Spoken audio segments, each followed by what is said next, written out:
Hello guys, आज हम करने जा रहे हैं मिनरल न्यूट्रिशन। जो मिनरल न्यूट्रिशन है हमारा, ये वन शॉट रहेगा, तो इसको मैं जल्दी से कवर करूंगा और इसमें बहुत डिटेल वीडियो हम लोग नहीं देखेंगे, लेकिन हम लोग कंप्लीट हर चीज करेंगे। ठीक है, तो चलिए स्टार्ट करते हैं। Mineral nutrition very important for life. जो मिनरल्स होते हैं हमारे, वो क्या होते हैं, बहुत ही ज्यादा इंपॉर्टेंट होते हैं लाइफ के लिए। मिनरल हमारे दो तरीके के होते हैं, एक होते हैं हमारे ऑर्गेनिक मिनरल और एक होते हैं हमारे इनऑर्गेनिक मिनरल। जो हमारे ऑर्गेनिक मिनरल होते हैं जैसे कि CHO, ठीक है, और इनऑर्गेनिक मिनरल जैसे हमारे आयनिक फॉर्म में जो हमें मिलते हैं, ठीक है, सोयल में, एटमॉस्फेयर में, फिर उन्हें कन्वर्ट किया जाता है किसमें, ऑर्गेनिक में, और फिर उसे यूटिलाइज किया जाता है। ठीक है, उसके बाद से देखिए जो हमारे ऑर्गेनिक मिनरल होते हैं CHO होते हैं, ये कहाँ फाउंड इन लिविंग टिश्यू, सब लिविंग टिश्यू में मिलते हैं। ठीक है, हेट्रोट्रॉपिक मोड ऑफ न्यूट्रिशन, ठीक, जो टिश्यू होते हैं हेट्रोट्रॉपिक मोड ऑफ न्यूट्रिशन के थ्रू। उसके बाद से प्लांट जो होते हैं हमारे ऑटोट्रॉफिक होते हैं, क्या करते हैं, सनलाइट के थ्रू अपना सारा खाना वगैरह बनाते हैं। ठीक है, taking all nutrition from plant and soil. और ये जो प्लांट होते हैं हमारे, ये जितना भी न्यूट्रिशन होता है कहाँ से लेते हैं, ये लोग प्लांट और सोयल से लेते हैं। ठीक है, फिर उसके बाद से देखिए they absorb mineral ionic form. They, ये जो प्लांट होते हैं हमारे, ये मिनरल को एब्जॉर्ब करते हैं किस फॉर्म में, आयनिक फॉर्म में एब्जॉर्ब करते हैं, हमेशा याद रखिएगा। यूटिलाइज इन ऑर्गेनिक फॉर्म, और फिर आयनिक फॉर्म में करते हैं, आयनिक फॉर्म में इसको एब्जॉर्ब करते हैं, उसके बाद से यूटिलाइज करते हैं, लेकिन इसको ऑर्गेनिक फॉर्म में। ठीक है, देखिए जो टोटल एलिमेंट होते हैं हमारे पास, वो टोटल एलिमेंट होते हैं 105, 105। ठीक है, लेकिन प्लांट जो होता है हमारा, उसमें से यूटिलाइज करता है सिर्फ 60 एलिमेंट्स को। कितने एलिमेंट्स को यूटिलाइज करते हैं, सिर्फ 60 एलिमेंट्स को, और उसमें से भी सिर्फ 17 एलिमेंट ऐसे होते हैं जो एसेंशियल होते हैं। ठीक है, अब देखिए जो डिफरेंट डिफरेंट प्लांट होते हैं, वो डिफरेंट डिफरेंट तरह के एलिमेंट को क्या करते हैं, वो लोग यूटिलाइज करते हैं। ठीक है, लेकिन उस 60 में से भी क्या होता है, उस 60 में से भी हमारे पास 17 एलिमेंट ऐसे हैं जो एसेंशियल है। ठीक है, और यही क्या करते हैं, यही 17 एलिमेंट जो हमारे ये इंपॉर्टेंट रोल प्ले करते हैं फॉर मेटाबॉलिज्म। ठीक है, out of 60 element 17 element are essential and they play important role in metabolism. ठीक है, अभी जो 17 एलिमेंट है, ठीक है, इनको बांटा गया है इनके साइज के आधार पे, ठीक है, इनकी क्वांटिटी के हिसाब से। ठीक है, देखिए जिसमें लार्ज क्वांटिटी वो हमारे मैक्रोन्यूट्रिएंट, ठीक है, जिसको लार्ज क्वांटिटी में लेना पड़ जाए वो हमारे मैक्रोन्यूट्रिएंट्स, और जिसको स्मॉल क्वांटिटी में लेते हैं वो हमारे माइक्रोन्यूट्रिएंट्स। ठीक है, अब देखिए if deficiency of element occur in plant, अगर प्लांट में एलिमेंट की डिफिशियंसी अकर होती है, we are able to find this through hydroponics. किसके थ्रू हम इसको पता लगा सकते हैं, हाइड्रोपोनिक्स के थ्रू पता लगा सकते हैं। अब जो हाइड्रोपोनिक्स टर्म है हमारा, इसको डिस्कवर किया था जूलियस वॉन ने। किसने डिस्कवर किया था, जूलियस वॉन ने डिस्कवर किया था। ठीक है, इनका पूरा नाम है जूलियस वॉन सैक, 1860 में इसको डिस्कवर किया था। देखिए growing and maturing a plant in soilless culture, किसमें, सोइललेस कल्चर में प्लांट को इन्होंने ग्रो किया था। ठीक है, the plant is grown nutrient medium, जो प्लांट था उसको न्यूट्रिएंट मीडियम में ग्रो किया था। देखिए प्लांट को जिस जिस न्यूट्रिएंट की आवश्यकता होती है वो सब दिया। ठीक है, वो क्या दिया, वो सारे न्यूट्रिएंट दिए, लेकिन उसको सोयल नहीं दिया। ठीक है, उसको सोइललेस कल्चर में क्या किया, इन्होंने ग्रो किया। ठीक है, देखिए nutrient medium, in this medium how many element in which quantity needed no one know. देखिए जो मीडियम होता है, इस मीडियम में कितना एलिमेंट कौन से पौधे को देना है, कितने क्वांटिटी में देना है, ठीक है, और कितने दिनों तक देना है, ये सब हम लोग को नहीं पता रहता। ये सब प्रैक्टिस से आता है। ठीक है, और ये सब बार बार इन्होंने जब प्रैक्टिस की होगी, जब इन्होंने हिट ऑन ट्रायल मेथड हर चीज देखा होगा, तब इनको बहुत सारे एक्सपेरिमेंट, जब बहुत बार इसको प्रैक्टिस की होगी, तब ये जाकर के सक्सेसफुल हुआ होगा। ठीक है, it come with time and experience. अब देखिए परफेक्ट कॉम्पोजिशन विद टाइम और हिट एंड ट्रायल मेथड। अब देखिए जैसे कि हमारे पास ये बीकर है, ठीक है, ये हमारे पास क्या है, बीकर है, और ये यहाँ पे हमारा एक प्लांट है। ठीक है, और ये फिर यहाँ पे ये न्यूट्रिएंट मीडियम है जो आप देख रहे हैं आप यहाँ पे, ये न्यूट्रिएंट मीडियम, और ये एक ट्यूब है जिसको हमने बोला है एरिएशन ट्यूब। क्या बोला है, एरिएशन ट्यूब। प्लांट है, न्यूट्रिएंट मीडियम है, बीकर है, और एरिएशन ट्यूब है। ठीक है, अब देखिए अब इसमें हमारे पास, इस न्यूट्रिएंट मीडियम में हमारे पास क्या है, पानी वगैरह है। ठीक है, और फिर न्यूट्रिएंट्स में हमारे पास सोडियम, पोटेशियम, ये सब बाकी सब वगैरह सभी सब पड़े हुए हैं। ठीक है, अब देखिए ये एरिएशन ट्यूब को डालने का मकसद ये था कि ये सोर्स ऑफ ऑक्सीजन बन सके। ठीक है, फॉर द ऑक्सीजन। ठीक है, रूट नीड ऑक्सीजन। अब ये रूट को चाहिए होता है क्या, ऑक्सीजन, और ये रूट को ऑक्सीजन क्यों चाहिए होता है, फॉर रेस्पायरिंग। ठीक है, टू प्रोड्यूस एनर्जी, क्या बना सके, वो एनर्जी को बना सके। ठीक है, देखिए अब ये जो हमारे पास ये सब जो न्यूट्रिएंट्स हमारे पास प्रेजेंट है, सोडियम, पोटेशियम, ठीक है, ये सब क्या करेंगे, सब जो प्रेजेंट है हमारे पास, अब इसे ये रूट एब्जॉर्ब करेगा। ठीक है, अब ये रूट एब्जॉर्ब देखिए कैसे करेगा, ये रूट इसको एक्टिवली एब्जॉर्ब करेगा। ठीक है, कैसे, एक्टिवली एब्जॉर्ब करेगा। ठीक है, और जब इसको रूट ये एब्जॉर्ब कर लेगा ना, तो इसके एब्जॉर्ब करने की वजह से यहां पे क्या हो जाएगा, वाटर भी इसके अंदर जाने लगेगा। और वाटर इसके अंदर कैसे जाएगा, वाटर इसके अंदर जाएगा पैसिवली। ठीक है, वाटर इसके अंदर जाएगा पैसिवली। ठीक है, तो देखिए इसके एब्जॉर्ब करते हैं, रूट के इसके एब्जॉर्ब करते हैं, इसका कंसंट्रेशन क्या हो गया, रूट के अंदर हायर हो गया। तो ये जैसे ही इसके अंदर गया तो इसके अंदर वाटर भी जाने लगा। ठीक है, तो पहले हमें क्या चाहिए, प्लांट चाहिए, फिर हमारे पास न्यूट्रिएंट मीडियम होना चाहिए, फिर हमारे पास एरिएशन ट्यूब होना चाहिए। एरिएशन ट्यूब क्यों होना चाहिए, एरिएशन ट्यूब होना चाहिए, रूट रिक्वायर्ड ऑक्सीजन। ठीक है, एक्टिव एब्जॉर्प्शन ऑफ मिनरल्स। ठीक है, तो एक्टिव एब्जॉर्प्शन के लिए हमें क्या चाहिए, एनर्जी चाहिए। तो इसी एनर्जी की वजह से वो क्या करेगा, इन मिनरल्स को एब्जॉर्ब करेगा, ठीक है, वाया। और ये जो एनर्जी होती है एटीपी होती है, वाया माइटोकॉन्ड्रिया क्या करता है, प्रोड्यूस करता है। ATP formation occur in aerobic condition, और ये जो एटीपी प्रोडक्शन है ये सिर्फ एरोबिक कंडीशन में ही पॉसिबल है। They need oxygen to form aerobic condition, ठीक है। अब देखिए हम आते हैं significance of hydroponics. Significance of hydroponics, we get to know all important animal required for growth and maturity of plant. जितने भी इंपॉर्टेंट एलिमेंट्स हैं उससे प्लांट के लिए रिक्वायर्ड होते हैं ग्रोथ और उसकी मेच्योरिटी के लिए। By hydroponics we get to understand deficiency of symptom when we remove one element from nutrient medium. देखिए हम हाइड्रोपोनिक्स से ही पता लगा सकते हैं कि कौन से एलिमेंट की डिफिशियंसी से क्या हो रहा है, ठीक है। हमने किसी एक एलिमेंट को रिमूव किया और हमने देखा अच्छा इस एलिमेंट को जब हटाया है तो प्लांट में ये चीजें रुक रही हैं, ठीक है। फिर हमने क्या किया, इसका यूज करके हमने कॉमर्शियल यूज पे देखा, हमने सीडलेस क्यूकम्बर बनाया, लेटिस बनाया, टोमेटो वगैरह, ठीक है। उसके बाद से क्राइटेरिया फॉर एसेंशियलिटी। अब एसेंशियलिटी का क्राइटेरिया क्या है, कितना एसेंशियल होना चाहिए, क्या बताता है, मतलब क्या क्राइटेरिया होना चाहिए कि वो एसेंशियलिटी के किसी एलिमेंट की एसेंशियलिटी को क्या कर सके, डिस्क्राइब कर सके, ठीक है। तो देखिए the element should participate in metabolic activity of plant. जो भी प्लांट की मेटाबॉलिक एक्टिविटी होती है उसमें जब कोई एलिमेंट पार्टिसिपेट करता है तो वो क्या है, एसेंशियल है प्लांट के लिए, ठीक है।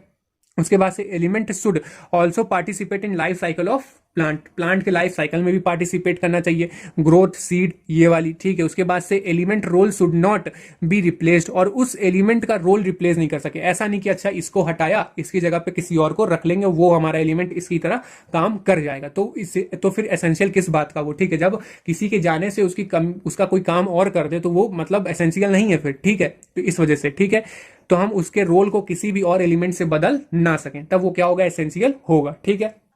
अब देखिए अब हम आते हैं क्लासिफिकेशन ऑफ मिनरल पे। जो हमारा क्लासिफिकेशन ऑफ मिनरल है उसको हम करते हैं on the basis of amount, कि उसका अमाउंट कितना है, on the basis of its element function, ठीक है। उसके बाद अगर हम बात करें on the basis of amount पे, ठीक है, तो माइक्रोन्यूट्रेंट और माइक्रोन्यूट्रेंट। तो जो हमें माइक्रोन्यूट्रेंट होता है वो हमें रिक्वायर्ड होता है 10 मिलीमोल पर केजी ड्राई वेट, ठीक है। हर 1 केजी ड्राई वेट पे 10 मिलीमोल की हमें रिक्वायरमेंट होती है। तो देखिए 1 केजी ड्राई वेट पे 10 मिलीमोल हमें क्या होता है, रिक्वायर होता है। जैसे कि इसके एग्जांपल है carbon, hydrogen, phosphorus, magnesium, nitrogen, potassium और कैल्शियम, ठीक है। उसके बाद से माइक्रोन्यूट्रेंट की बात करते हैं तो माइक्रोन्यूट्रेंट में रिक्वायर्ड लेस देन 10 मिलीमोल पर केजी ड्राई वेट। तो 1 केजी ड्राई वेट पे हमें लेस देन मतलब 10 मिलीमोल से कम की रिक्वायरमेंट होती है, ठीक है। तो इसके एग्जांपल है हमारे पास, इसके एग्जांपल है आयरन, कॉपर, मॉलिब्डेनम, निकल, मैग्नीशियम, जिंक, बोरॉन, क्लोराइड, ठीक है। तो ये सब हमारे क्या हैं, एलिमेंट्स हैं, ठीक है। तो हमने देख लिया on the basis of amount.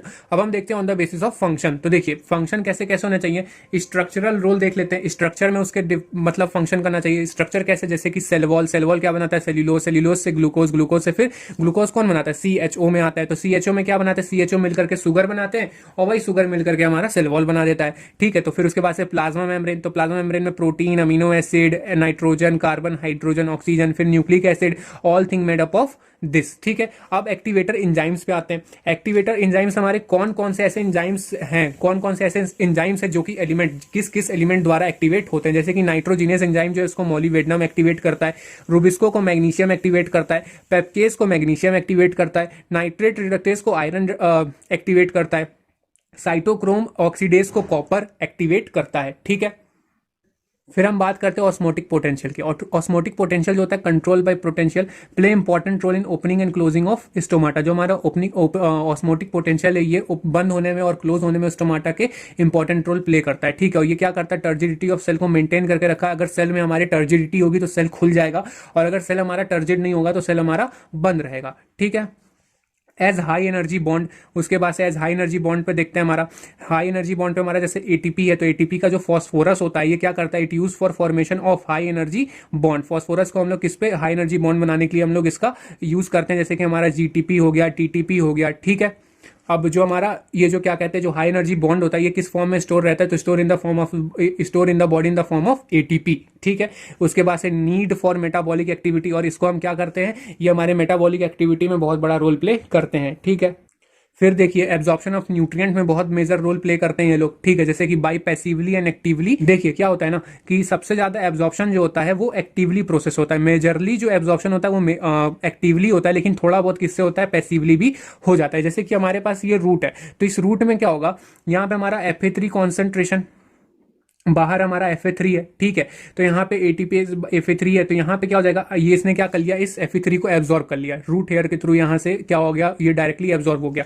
तो जैसे ही ये एब्जॉर्ब करेगा तो यहाँ पे वाटर कैसे मूव करने लगेगा, पैसिवली, ऑस्मोसिस के थ्रू यहाँ पे वाटर भी आ जाएगा, ठीक है। और यहाँ पे देखिए रूट में क्या होता है, रूट हेयर्स होते हैं जो कि क्या करते हैं, रूट का सर्फेस एरिया को बढ़ा देते हैं, ठीक है। तो यहाँ पे जो हमारे क्या होते हैं, न्यूट्रिएंट्स जो होते हैं, जो हमारे एलिमेंट्स होते हैं, उसका जो एब्जॉर्प्शन होता है वो एक्टिवली होता है, मेजरली एक्टिवली, और उसके पीछे पीछे वाटर पैसिवली अंदर चला जाता है, ठीक है। Mineral always absorb in their ionic form, और जो मिनरल्स होते हैं वो हमेशा किस फॉर्म में एब्जॉर्ब होते हैं, आयनिक फॉर्म में एब्जॉर्ब होते हैं, ठीक है। और मूवमेंट ऑफ आयन को बोलते हैं फ्लक्स, क्या बोलते हैं, फ्लक्स बोलते हैं। अगर देखिए जो हमारा आयन से अगर वो बाहर की तरफ निकल रहा है तो उसको हम बोलेंगे ई फ्लक्स, और अगर हमारा आयन जो है वो अंदर की तरफ जा रहा है तो उसको हम बोलेंगे इनफ्लक्स, क्या बोलते हैं, इनफ्लक्स, ठीक है।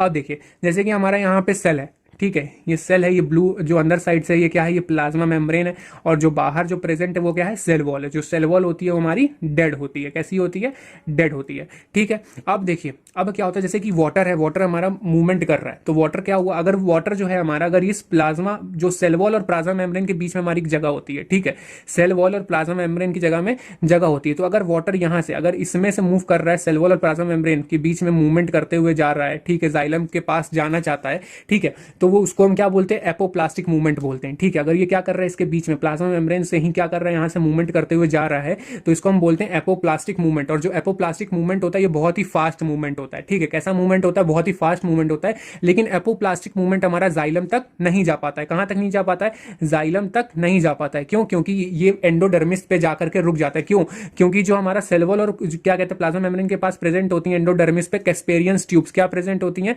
कैस्पेरियंस ट्यूब्स प्रेजेंट होती है। और जो कैस्पेरियंस ट्यूब्स होती है किसकी बनी होती है, सुबेरिन की बनी होती है। किसकी बनी होती है, सुबेरिन की बनी होती है, और ये वाटर को अपने थ्रू पास नहीं होने देती है, ठीक है।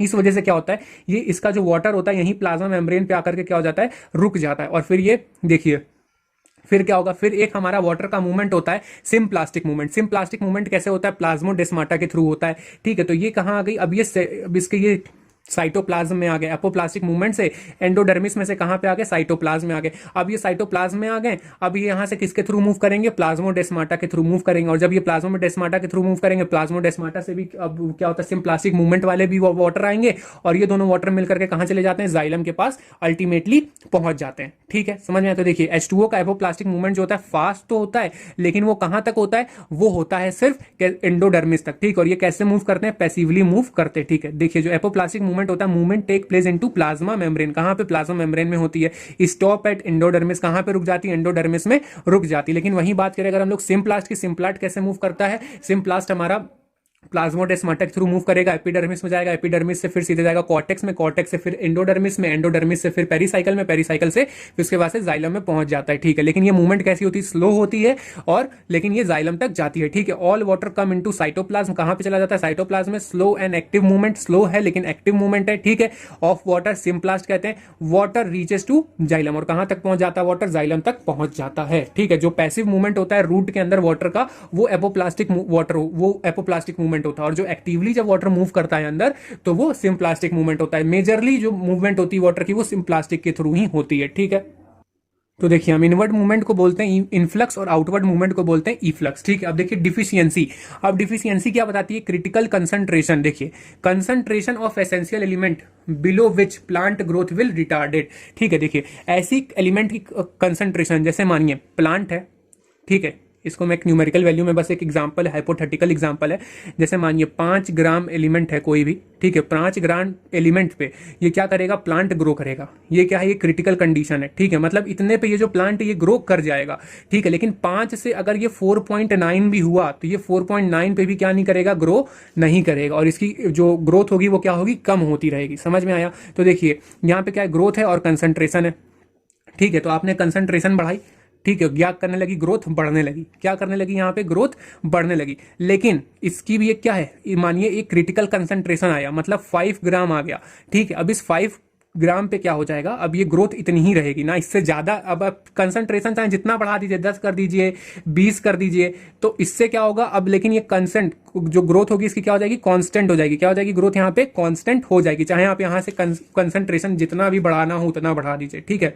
हाँ देखिए क्या होता है टॉक्सिसिटी। अब देखिए, अब आते हैं हम लोग टॉक्सिसिटी पे। Concentration of nutrient which 10% decreases in growth of plant पर केजी ड्राई वेट, ठीक है। देखिए जैसे कि क्या होता है, किसी भी एक ऐसे एलिमेंट का जब बहुत ज्यादा जमावड़ा बढ़ जाता है, ठीक है, प्लांट के अंदर जब बहुत ज्यादा उस एलिमेंट का अकेले अमाउंट बहुत ज्यादा बढ़ जाता है, तो क्या करता है, दूसरे एलिमेंट को काम नहीं करने देता है, डिस्टर्ब करने लगता है, ठीक है। तो इसी को हम बोल देते हैं टॉक्सिसिटी। अब जब दूसरे एलिमेंट काम नहीं करेंगे, उनके द्वारा होने वाला फंक्शन वो क्या हो जाएगा, रुक जाएगा। जब उनके द्वारा होने वाला फंक्शन रुक जाएगा तो प्लांट वेरियस फंक्शन को नहीं कर पाएगा। समझ में आया। जैसे कि बात करते हैं मैग्नीज की, तो मैग्नीज का अगर जैसे कॉन्सेंट्रेशन बहुत ज्यादा हाई हो गया तो ये क्या करेगा, ये इंटरफेयर करता है in metabolism of magnesium, calcium और आयरन के मेटाबॉलिज्म में क्या करने लगेगा, ये इंटरफेयर करने लगेगा। When manganese concentration and reaches to toxic concentration, ठीक है, जब ये क्या चला गया, टॉक्सिक कंसंट्रेशन पे पहुंच गया, then it interfere with metabolism of magnesium, calcium और आयरन, ठीक है। देखिए जब हमारा मैग्नीज जो जब वो कैल्शियम को रोकेगा, जब कैल्शियम के मेटाबॉलिज्म एक्टिविटी में इंटरफेयर करेगा, तो वो क्या करता है, कैल्शियम हमारा इंपॉर्टेंट होता है सेल डिवीजन के लिए, तो अगर वो इसके केस में इंटरफेयर करेगा तो वो सेल डिवीजन हमारी क्या हो जाएगी, रुक जाएगी। Manganese stop the absorption of magnesium and iron, ठीक है। तो मैग्नीशियम नेसेसरी होता है फॉर क्लोरोफिल, मैग्नीशियम हमारा क्लोरोफिल के लिए बहुत ज्यादा नेसेसरी होता है, पीछे हमने देखा था, ठीक है। उसके बाद से डिजीज देखिए, क्लोरोसिस कैसी डिजीज है, येलोइंग ऑफ लीफ, इसमें जो लीव्स होती है हमारी कैसे जाती है, येलो जाती है, क्लोरोफिल हमारा डैमेज हो जाता है, ठीक है। तो इसमें जो हमारे एलिमेंट्स जो होते हैं क्लोरोसिस के लिए, ठीक है, molybdenum, nitrogen, potassium, sulphur, iron, zinc, magnesium, manganese, ठीक है। फिर उसके बाद से नेक्रोसिस जो होती है sudden death of the tissue, एकदम टिश्यू की जो होती है सडन डेथ हो जाती है, कैल्शियम, कॉपर और मैग्नीशियम। फिर उसके बाद से सेल डिवीजन क्या होता है, सेल डिवीजन में इनहिबिशन हो जाता है, कौन, molybdenum, nitrogen, potassium, sulphur. Delayed flowering धीरे, मतलब रुक जाती है, मतलब होती है लेकिन बहुत धीरे होती है, ठीक है, उसके लिए नाइट्रोजन, मॉलिबेडनम और सल्फर, ठीक है। तो ये हमारे एलिमेंट्स को याद कर लीजिएगा आप, ठीक है। देखिए मैं एलिमेंट्स की क्या करूंगा, ट्रिक वीडियो किसी और वीडियो में अपलोड कर दूंगा, ठीक है। तो चलिए स्टार्ट करते हैं। देखिए जो हमारे कुछ एलिमेंट होते हैं, कुछ मोबाइल एलिमेंट होते हैं और जो कुछ इमोबाइल एलिमेंट होते हैं। जो मोबाइल एलिमेंट होते हैं मतलब वो मूवेबल एलिमेंट होते हैं, वो अपनी जगह से मूव कर सकते हैं, लेकिन जो इमोबाइल एलिमेंट होते हैं वो अपनी जगह से मूव नहीं करते हैं। जैसे कि हमारे मोबाइल एलिमेंट होते हैं नाइट्रोजन, फॉस्फोरस, पोटेशियम, ठीक है। जैसे मानिए यहाँ पे हमारी एक यंग लीव है और एक हमारे यहाँ पे ओल्ड लीव है, यहाँ पे हमारा नाइट्रोजन है, तो नाइट्रोजन क्या करेगा, ओल्ड लीव से निकल करके यंग लीव में आ जाएगा। तो यहाँ पे जो डिफिशियंसी सिस्टम है किसमें अपीयर होगा, पहले ओल्ड लीव में अपीयर होगा। और जैसे मानिए यहाँ पे हमारा कैल्शियम है, ये यहाँ पे ओल्ड लीव है और ये यहाँ पे यंग लीव है, तो यहाँ पे देखिए जो कैल्शियम हमारा इमोबाइल है, ये मूव नहीं करता, तो ये कैल्शियम यहाँ से यहाँ पे नहीं आ पाएगा। तो डिफिशियंसी सिस्टम कैल्शियम का सबसे पहले किसमें देखने को मिलेगा, यंग लीफ में देखने को मिलेगा, ठीक है। उसके बाद से देखिए नाइट्रोजन की बात करते हैं। अब हम एलिमेंट्स को देखते हैं। नाइट्रोजन हमारा मोस्ट अबंडेंट न्यूट्रिएंट है, ठीक है, मोस्ट अबंडेंट है, रिक्वायर्ड इन ग्रेटेस्ट अमाउंट, इसकी बहुत ज्यादा अमाउंट में जरूरत पड़ती है। एब्जॉर्प्शन इन ऑक्सीडाइज फॉर्म, और ये किसमें एब्जॉर्ब किया जाता है, ऑक्सीडाइज फॉर्म में एब्जॉर्ब किया जाता है। NO3- में किसमें एब्जॉर्ब करते हैं, absorption by root need oxygen, root को ऑक्सीजन की जरूरत पड़ती है। Though some plant are also taken up as NO2-, ठीक है, एंड NH4+, अमोनियम आयन के फॉर्म में भी क्या करते हैं, इसको हम लोग लेते हैं, अमोनियम आयन के फॉर्म में भी इसको रूट क्या करता है, एब्जॉर्ब करता है, ठीक है। उसके बाद से देखिए nitrogen is required by all part of the plant, nitrogen जो होता है वो रिक्वायर्ड होता है all part of the plant के लिए, पर्टिकुलरली द मेरिस्मेटिक टिश्यू के लिए, वो डिवाइडिंग टिश्यू होते हैं हमारे, ठीक है, द मेटाबॉलिक एक्टिव सेल्स के लिए। Nitrogen is one of the major constituent of the protein का एक सबसे मेजर कॉन्स्टिट्यूएंट होता है nucleic acid, vitamin and hormones का भी, ठीक है। फॉस्फोरस पे आते हैं हम लोग। Phosphorus is absorbed by the plant from soil, ठीक है, जो फॉस्फोरस होता है हमारा वो सोइल से प्लांट के द्वारा एब्जॉर्ब किया जाता है in the form of phosphate, किस फॉर्म में, फॉस्फेट आयन के फॉर्म में, आइदर एज H2PO4- और HPO4-, ठीक है, 2-। उसके बाद से phosphorus is a constituent of cell membrane, phosphorus जो है सेल मेम्ब्रेन का कॉन्स्टिट्यूएंट होता है। Certain protein all nucleic acid nucleotide is request for phosphorylation reaction, ठीक है, is required for phosphorylation reaction, ये फॉस्फोराइलेशन रिएक्शन के लिए बहुत ज्यादा रिक्वायरमेंट होती है। फिर देखिए पोटेशियम पे आते हैं हम लोग। जो हमारा पोटेशियम होता है एब्जॉर्ब है, पोटेशियम आयन, इसको हम पोटेशियम आयन के फॉर्म में एब्जॉर्ब करते हैं K+ में, ठीक है। In plant is required more abundant quantities in meristematic tissue, meristematic tissue के लिए बहुत ज़्यादा अबंडेंट होता है, बर्ड्स के लिए, लीव्स के लिए एंड रूट टिप्स के लिए, ठीक है। Potassium help in maintain an anion cation balance, anion cation balance को भी मेंटेन करके रखता है। That is osmotic balance in cell and is involve in protein synthesis, और ये प्रोटीन सिंथेसिस में क्या करता है, इन्वॉल्व करता है, ठीक है। फिर देखिए जो पोटेशियम हमारा opening and closing of stomata में भी बहुत मेजर रोल प्ले करता है, एक्टिवेशन ऑफ एंजाइम में भी प्ले रोल करता है अपना, maintain of the turgidity of the cell, turgidity of the cell में भी क्या करता है अपना एक बहुत मेजर रोल प्ले करता है, ठीक है। फिर आते हैं कैल्शियम पे, plant absorb calcium from the soil in the form of calcium ion, calcium ion के फॉर्म में वो लोग क्या करते हैं, एब्जॉर्ब करते हैं। फिर उसके बाद से calcium required by meristematic and differentiating tissue, ठीक है, मेरिस्मेटिक टिश्यू द्वारा रिक्वायरमेंट की जाती है उसकी। During cell division it is used in the synthesis of cell wall, cell wall बनाने के लिए भी काम आता है, सेल वॉल बनाने के लिए भी काम आता है, ठीक है। Calcium pectate in the middle lamella, middle lamella में हमें कैल्शियम पेक्टेट की जरूरत पड़ती है। It is also needed during formation of mitotic spindle, mitotic spindle में भी हमें इसकी बहुत बड़ी नीड होती है। उसके बाद से it accumulate in older leave, और ये ओल्डर लीव में जमा हो जाता है क्योंकि ये इमोबाइल एलिमेंट है, ठीक है। It involve in the normal functioning of cell membrane, और ये normal functioning of the cell membrane में भी इन्वॉल्व होता है। फिर आते हैं हम लोग मैग्नीशियम पे, जो हमारा मैग्नीशियम है it is absorb by plant in the form of divalent ion, divalent ion के फॉर्म में क्या करता है, प्लांट द्वारा एब्जॉर्ब होता है, जिसको हम Mg2+ बोलते हैं। It activate the enzyme of respiration, respirating enzyme के क्या करता है, एक्टिवेट करता है। फिर देखिए photosynthesis and are involve in the synthesis of DNA and RNA, और ये डीएनए और आरएनए के सिंथेसिस में भी बहुत इन्वॉल्वमेंट दिखाता है, ठीक है। उसके बाद से magnesium is constituent of the ring structure of chlorophyll and help to maintain the ribosome structure, और राइबोसोम स्ट्रक्चर को भी मेंटेन करने में बहुत बड़ा हेल्पफुल है, ठीक है। सल्फर को देखिए, sulphur plant obtain sulphur in the form of sulphate ion, sulphate ion के फॉर्म में क्या करता है, इसको ऑब्टेन करता है SO4 जिसे बोलते हैं। Sulphur is present in 2 amino acid, 2 amino acid में क्या करता है, ये प्रेजेंट होता है, जैसे कि सिस्टीन और मिथियोनिन, ठीक है। ये हमारे 2 अमीनो एसिड है और इसमें सल्फर प्रेजेंट रहता है, ठीक है। Sulphur is the main constituent of the several coenzyme and vitamin, जैसे कि थायामीन्स हो गए, बायोटिन हो गया, कोएंजाइम हो गया एंड फिरोडॉक्सिन हो गया। फोटोसिंथेसिस लाइट रिएक्शन में हम इसको देखेंगे, ठीक है। जैसे कि हमारा आयरन में plant obtain iron in the form of ferric ion, ठीक है। प्लांट जो होता है आयरन को किस फॉर्म में ऑब्टेन करता है, फेरिक आयन के फॉर्म में Fe3+, जिसे हम बोलते हैं, ठीक है। ये वाली लाइन याद रखिएगा कि ये जो फेरोडॉक्सिन होता है वगैरह कोएंजाइम जो होते हैं हमारे फोटोसिंथेसिस में लोग हेल्प करते हैं, ठीक है। फिर देखिए it is important nutrient of protein, ठीक है, involve in transfer of electron like ferredoxin, cytochrome, इन सबके ट्रांसफर में भी हेल्प करता है। It is reversibly oxidize form Fe2+ to Fe3+ during electron transport. Activate catalase enzymes essential for the formation of chlorophyll, जो कि क्लोरोफिल के formation के लिए बहुत ज्यादा एसेंशियल है। देन आते हैं manganese in the form of absorb in the form of Magnus ion, Mn2+ बोलते हैं इसको। It activate many enzyme involve in photosynthesis, जो कि फोटोसिंथेसिस में इन्वॉल्व होता है, respiration and nitrogen metabolism. The best defined function of manganese is in the splitting of water, देखिए जो मैग्नीज होता है वो स्प्लिटिंग ऑफ वाटर में भी क्या करता है, हेल्प करता है। और क्लोराइड भी, क्लोराइड और मैग्नीज दोनों ही क्या करते हैं, स्प्लिटिंग ऑफ वाटर में इंपॉर्टेंट रोल प्ले करते हैं। To liberate oxygen during photosynthesis, photosystem 2 और फोटोसिस्टम 1 में, ठीक है। देखिए फोटोसिस्टम 2 में क्या होता है कि हमारा वाटर फोटोलिसिस होती है वहां पे, तो इस वजह से क्या होता है कि वहां पे वाटर टूटता है, तो इस वजह से वहां पे हमारा इलेक्ट्रॉन निकलता है, ठीक है। तो उसके टूटने में क्या करते हैं, मैग्नीज और क्लोराइड बहुत इंपॉर्टेंट रोल प्ले करते हैं। Both are required for splitting of water, ठीक है। फिर देखिए फिर हम आते हैं जिंक पे, plant obtain zinc as Zn2+ ion, it activate various enzyme, बहुत सारे वेरियस एंजाइम को एक्टिवेट करता है, स्पेशली कार्बोक्सिलेजेस को। It is also needed to the synthesis to auxin, oxygen के सिंथेसिस में भी इसकी बहुत जरूरत होती है। Copper absorb as cupric ion, cupric ion के फॉर्म में हम इसको एब्जॉर्ब करते हैं।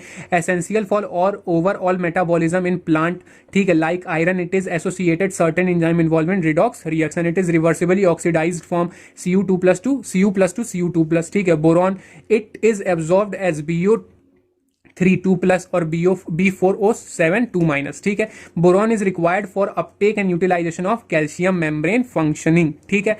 पॉलन जर्मिनेशन में, सेल इलोंगेशन में हेल्प करता है, देखिए सेल इलोंगेट नहीं करेगा तो डिवाइड कैसे करेगा। सेल डिफरेंशिएशन में भी, कार्बोहाइड्रेट ट्रांसलोकेशन में भी हेल्प करता है, ठीक है। देन आते हैं हम लोग मॉलिबेडनम में, obtain in the form of molybdate MOO2-, ठीक है।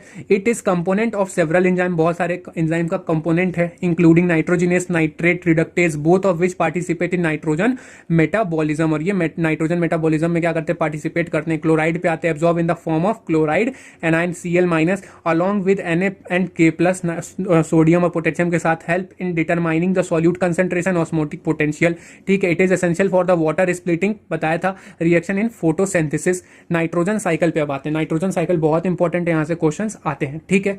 एटमॉस्फेरिक नाइट्रोजन देखिए हमारे पास 78% है, लेकिन हम उसे यूज नहीं कर सकते, ठीक है। तो देखिए अब हम देखने जा रहे हैं नाइट्रोजन के फिक्सेशन, जैसे कि नाइट्रोजन का ए बायोलॉजिकल फिक्सेशन देखते हैं। We put UV light on nitrogen, हम क्या करेंगे, यूवी लाइट हम नाइट्रोजन के ऊपर डालेंगे। जब यूवी लाइट नाइट्रोजन के ऊपर पड़ती है तो ये किस में चेंज हो जाता है, NO3- में चेंज हो जाता है, और फिर एसिड रन और फिर सरफेस पे गिरता है। फिर उसके बाद से देखिए नाइट्रोजन का जब हम इंडस्ट्रियल यूज करते हैं तो हेबर्स रिएक्शन द्वारा इसको हम चेंज कर देते हैं अमोनियम आयन और अमोनिया में, ठीक है। फिर देखिए फिर इससे हम क्या बना लेते हैं, यूरिया बना लेते हैं, और यूरिया एक्ट एज फर्टिलाइजर, ठीक है। फील्ड में फिर हम इसका यूज करते हैं, प्लांट यूजेस के काम में आता है, ठीक है। फर्टिलाइजर सिंथेटिक जैसे जो हमारे नाइट्रोजन, फास्फोरस, पोटेशियम है, ठीक है।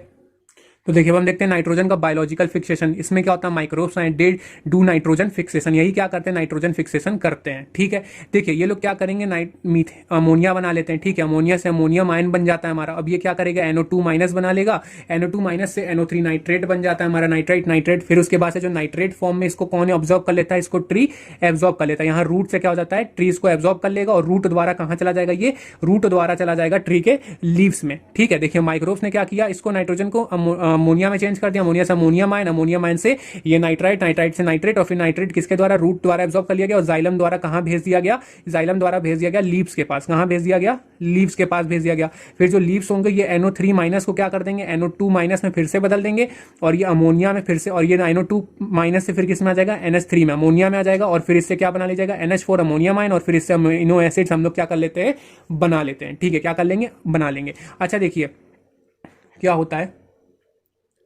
जो NO3- है वो हमारा एब्जॉर्बेबल फॉर्म है, क्या है, एब्जॉर्बेबल फॉर्म है, ठीक है।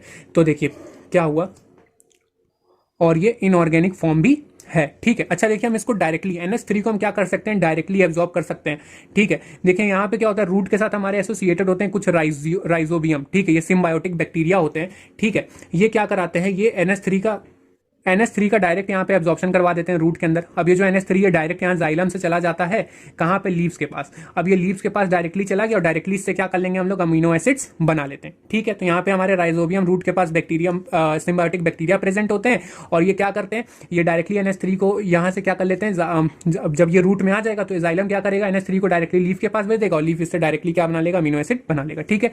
This 3 full with ammonia. अब ये जो पेड़ है ना, ये पूरा अमोनिया से भर गया है, ठीक है। मानिए कोई एनिमल आया, एनिमल ने इसको खा लिया, एनिमल खाते ही क्या हुआ, अमोनिया उसके पूरे शरीर में फैला और उसकी डेथ हो गई। और फिर क्या हो जाएगा यहाँ पे, अब वो अमोनिफिकेशन हो जाएगा।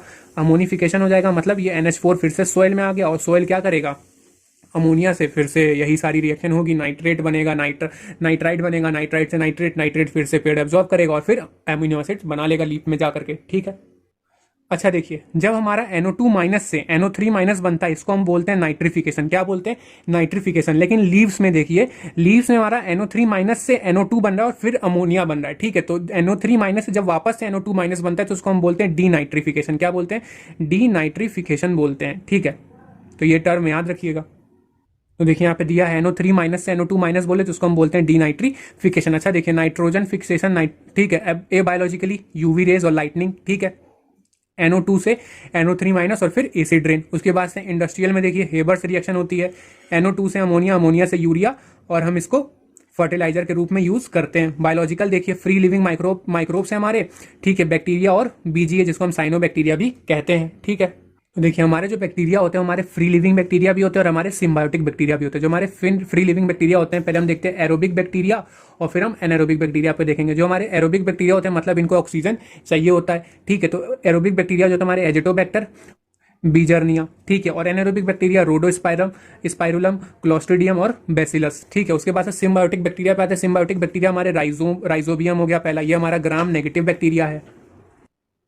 It form associated with leguminous plant, ठीक है। ये क्या कर लेता है, सिम्बायोटिक रिलेशन किससे बनाता है, लिग्यूमिनस प्लांट के साथ, ठीक है। बिलोंग फ्रॉम फेबेसी फैमिली, जो हमारा लिग्यूमिनस प्लांट होता है वो फेबेसी फैमिली से क्या करते हैं, बिलोंग करते हैं। फिर उसके बाद से आता है देखिए फ्रेंकिया, जो हमारा फ्रेंकिया है associated with non leguminous plant, non leguminous plant के साथ एसोसिएशन करता है, जैसे कि अल्नस हो गया और कैजोरिना आ गया, ठीक है। उसके बाद से साइनोबैक्टीरिया, साइनोबैक्टीरिया हमारे कौन से, फ्री लिविंग, नॉस्टॉक, एनाबीना, ठीक है। सिम्बायोटिक, नॉस्टॉक और एनाबीना बनाते हैं, सिम्बायोटिक रिलेशन नॉस्टॉक और एनाबीना बनाते हैं, जैसे कि साइकस के साथ क्लोरोइड रूट, ठीक है। सिम्बायोटिक में आता है हमारा फर्न, जो हमारा फर्न होता है जैसे कि अजोला, ठीक है, अजोला में, तो इसमें एनाबीना आता है। नाइट्रिफिकेशन में देखिए यूज ऑक्सीडाइजिंग नाइट्रोजन का, जैसे कि हमारा अमोनिया है, इसमें क्या चीज, नाइट्रोसोमोनास और नाइट्रोकोकस का यूज करके हम क्या बना लेते हैं, NO2 माइनस बना लेते हैं। फिर उसके बाद से NO2 माइनस से क्या, यहाँ पे नाइट्रोबैक्टर और नाइट्रो सिस्टिस यूज करते हैं, वर्क करते हैं और नाइट्रेट बना लेते हैं, यानी कि NO3 माइनस, ठीक है। अमोनिफिकेशन पे आते हैं, from dead and decaying plant and animal, formation of ammonium ion, ठीक है। देखिए अमीनो एसिड से क्या बना लेते हैं हम, अमोनियम आयन बना लेते हैं। जब हम अमीनो एसिड से अमोनियम आयन बनाते हैं तो यहाँ पे हमारा वर्क करता है बैसिलस रामोसस और बैसिलस वुल्गैरिस। जब हमारा बैसिलस रामोसस और बैसिलस वुल्गैरिस वर्क करेगा तो ये क्या बन जाएगा, अमोनियम आयन मिलेगा, किससे, अमीनो एसिड से। फिर उसके बाद से आते हैं डीनाइट्रिफिकेशन पे। डीनाइट्रिफिकेशन पे देखिए जो हमारा NO3 माइनस है, यहाँ पे हमारा स्यूडोमोनास और थायोबैसिलस वर्क करता है तो हमें NO2 माइनस मिलता है, ठीक है। फिर आते हैं नाइट्रोजन फिक्सेशन पे। नाइट्रोजन फिक्सेशन में देखिए राइजोबियम है हमारा, ग्राम नेगेटिव बैक्टीरिया है, ये फ्री लिविंग है, ठीक है, एरोबिक फॉर हिज रेस्पायरेशन, और ये क्या करता है, ऑक्सीजन का यूज करता है, ठीक है। तो देखिए हम थोड़ा सा देखते हैं सिम्बायोटिक राइजोबियम को, एनारोबिक को, ठीक है, जैसे कि ये कैसे कैसे ये जुड़ता है, कैसे कैसे सिम्बायोटिक रिलेशन बनाता है और क्या क्या रूट के साथ होता है, ठीक है। जैसे देखिए एनारोबिक करेगा, एनारोबिक रेस्पिरेशन करेगा, rhizobium causes curling of root hair, ये क्या कर देता है, रूट हेयर की कर्लिंग कर देता है। जैसे मानिए यहाँ पे हमारा रूट प्रेजेंट है और ये उसकी रूट हेयर है, तो इस रूट हेयर के अगल बगल जो आप छोटे छोटे देख रहे हैं क्या, हमारा राइजोबियम आ गया, तो ये राइजोबियम क्या करेगा, अपने आप को मल्टीप्लाई करेगा अराउंड रूट हेयर, ठीक है। फिर उसके बाद से धीरे धीरे क्या हो जाएगी, इसकी कर्लिंग स्टार्ट हो जाएगी, ठीक है। क्या स्टार्ट हो जाएगी, इसकी कर्लिंग स्टार्ट हो जाएगी और इसका अमाउंट बढ़ता जाएगा। फिर ये क्या करेगा, जो हमारा राइजोबियम है ये रूट हेयर को पेनिट्रेट करके अंदर चला जाएगा। कहां तक चला जाएगा, ये हमारा चला जाएगा कॉर्टिकल सेल के पास। ये जो हमारे ब्लू कलर के हैं ये क्या प्रेजेंट है, जो पहले वाले सेल प्रेजेंट है हमारे कॉर्टिकल सेल है, और ये अब कहां आ गया, रूट हेयर को पेनिट्रेट करके कॉर्टिकल सेल्स में आ चुका है, ठीक है। फिर देखिए अभी यहाँ पे हमारा रूट हेयर से कहाँ आ गया, कॉर्टिकल सेल में आ गया, ठीक है। कॉर्टिकल सेल्स के बाद हमारे कौन से आते हैं, कॉर्टिकल सेल के बाद आता है इंडोडर्मिस के पास पेरिसाइकिल के बाद जाइलम और फ्लोयम, ठीक है। तो ये हमारा कॉर्टिकल सेल में आ गया है। कॉर्टिकल सेल में आकर के क्या बना लेगा, infection, divide after infection of rhizobium and form nodule, क्या बना लेता है, नोड्यूल का फॉर्मेशन कर लेता है, ठीक है।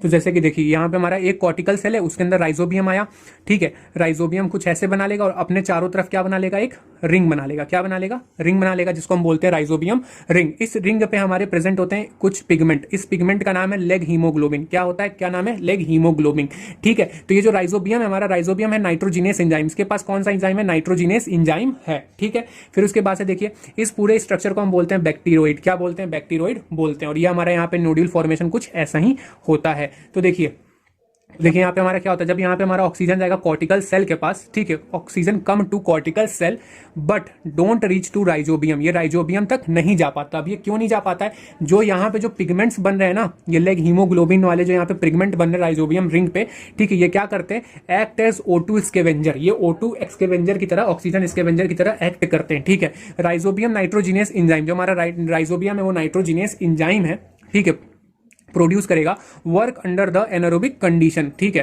जो हमारा राइजोबियम है नाइट्रोजिनेस एंजाइम को प्रोड्यूस करेगा और किसके अंदर वर्क करते हैं, एनारोबिक कंडीशन के अंदर वर्क करते हैं, ठीक है। नाउ अमोनिया फॉर्म, अब यहाँ पे क्या बन जाएगा, अमोनिया बन जाएगा, रिएक्शन होगी। देखिए नाइट्रोजन है 8H+, 8 इलेक्ट्रॉन प्लस 16 ATP, क्या देता है हमें, 2 अमोनिया देता है और 16 ADP देता है, ठीक है। तो देखिए यहाँ पे नाइट्रोजिनस, जब यहाँ पे कौन सा एंजाइम वर्क कर रहा है, नाइट्रोजिनेस एंजाइम वर्क कर रहा है, किस कंडीशन में, एनारोबिक कंडीशन में, ठीक है। और अमोनिया हमारा कहाँ चला जाता है, जाइलम तक पहुंच जाता है, ठीक है। इस तरीके से हमारा अमोनिया जाइलम तक पहुंच गया, जाइलम से फिर ऊपर चला जाएगा लीव्स में जाकर के हमारा अमीनो एसिड बन जाता है, ठीक है।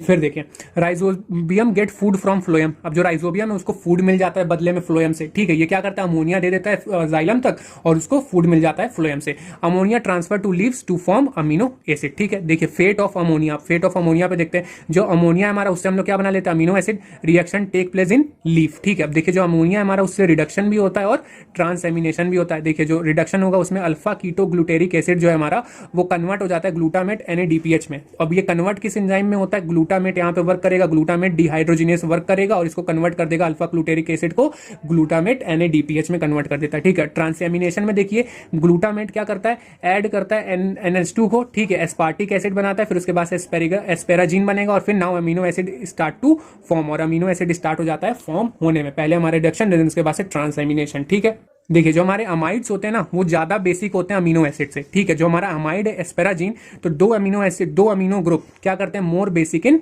नेचर। ठीक है, तो आज का टॉपिक बस यहीं तक। अगर आपको वीडियो अच्छी लगी तो प्लीज को लाइक से सब्सक्राइब जरूर करें। Thank you.